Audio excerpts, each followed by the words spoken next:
मैं आपका बहुत बहुत आभारी हूँ।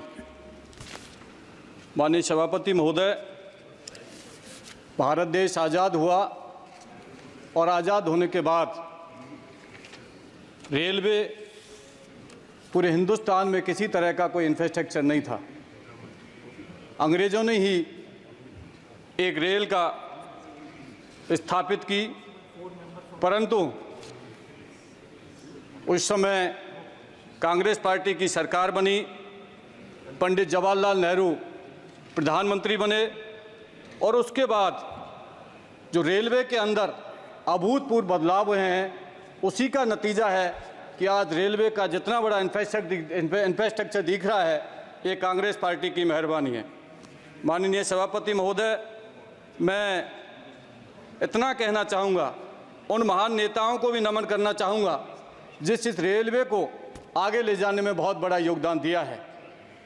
चाहे वो पंडित नेहरू हों, श्री गोपाल स्वामी हों, श्री लाल बहादुर शास्त्री और बाबू जगजीवन राम जी, जिन्होंने इस रेलवे को आगे बढ़ाने में बहुत भूमिका निभाई। चाहे उस समय के कर्मचारी हों, अधिकारी हों, जिन्होंने तमाम रेलवे की लाइनें बिछाईं। मान्यवर, मैं इतना कहना चाहता हूं कि जब देश आज़ाद हुआ था, यहाँ पर रेलवे का कोई पार्ट नहीं बनता था, परंतु उस समय के सरकार ने रेलवे के सभी यंत्रों को, रेलवे इंजन हो या डिब्बे हो या कोई और वस्तु, इन सभी का निर्माण अधिकांश तौर पर विदेश में होता था।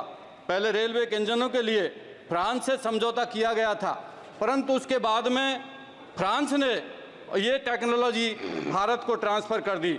उसी का नतीजा है कि रेलवे की अर्थव्यवस्था बहुत मजबूत हुई।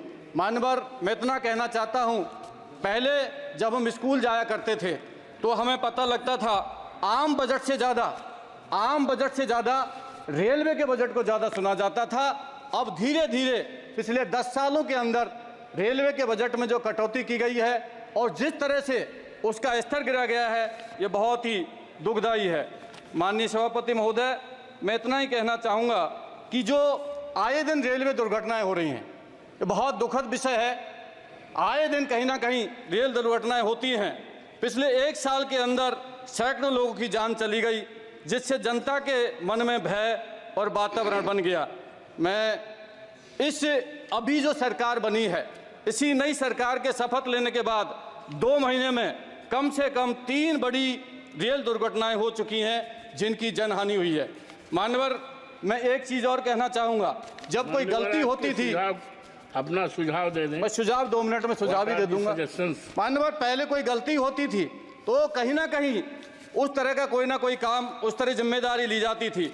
मैं उस समय के सम्मानीय हमारे जो रेलवे मंत्री थे, जब घटना घटी, रेलवे मंत्री श्री लाल बहादुर शास्त्री ने रेल दुर्घटना से इस्तीफा दे दिया था, जिसमें जनता में रेलवे में एक भरोसा कायम हुआ था।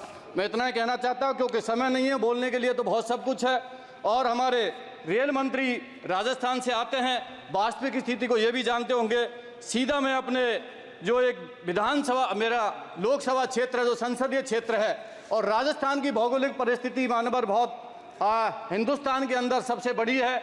इसलिए मैं निवेदन करना चाहता हूं कि मेरे संसदीय क्षेत्र करौली धौलपुर के लिए जो एक बहुत तीर्थ स्थल है, करौली के अंदर कैला देवी, महावीर जी, बालाजी, मैं निवेदन करना चाहूँगा कि एक परियोजना चल रही है वहाँ पर, धौलपुर से करौली वाया गंगापुर। आज उस योजना के लिए शिलान्यास हुआ 7 फरवरी 2013, जो मेरी लोकसभा क्षेत्र धौलपुर जिले से सरमथरा में हुआ। महोदय, इस योजना के अंतर्गत धौलपुर जिले को करौली से होते गंगापुर से जोड़ना था। माननीय सभापति महोदय, इस परियोजना को धौलपुर से सरमथरा जोड़ना था, जिसका केंद्र सरकार के बजट द्वारा जारी कर दिया, लेकिन आज तक काम पूरा नहीं हुआ है। पहले फेज पर धर्मतरा से जोड़ना था, लेकिन बाड़ी तक ही काम पूरा हुआ है। मानवर, एक और मैं निवेदन करना चाहता हूं कि सर थोड़ा सा इशू है, और एक तीर्थ स्थल से कैला देवी से लेके महावीर जी तक, और महावीर जी से लेके बालाजी तक, और बालाजी से लेके बांदी को तक इस रेल परियोजना का जोड़ा जाए। मानवर, मैं इतना कहना चाहता हूं कि मेरा गृह जिला भरतपुर है, वहां के मुख्यमंत्री हमारे भरतपुर के हैं। रेलवे कोच हमारा बंद है, जो सिमको फैक्ट्री के नाम से बंद था, उस रेलवे कोच को पुनः चालू किया जाए। माननीय चंद्रशेखर जी। मानवर एक मिनट है बस। और मैं इतना कहना चाहता हूं कि मैं जहां से 2 बार विधायक रहा हूं, एक रेलवे लाइन की मैं मांग करता हूं, बयाना से लेके बैर से लेके सीधे जयपुर लाइन में जोड़ा जाए, जिससे आम जन को, आगरा से आने वाले हजारों यात्रियों को उनका लाभ मिले। आपने मुझे बोलने का मौका दिया, मैं धन्यवाद। जय हिंद, जय भारत। धन्यवाद।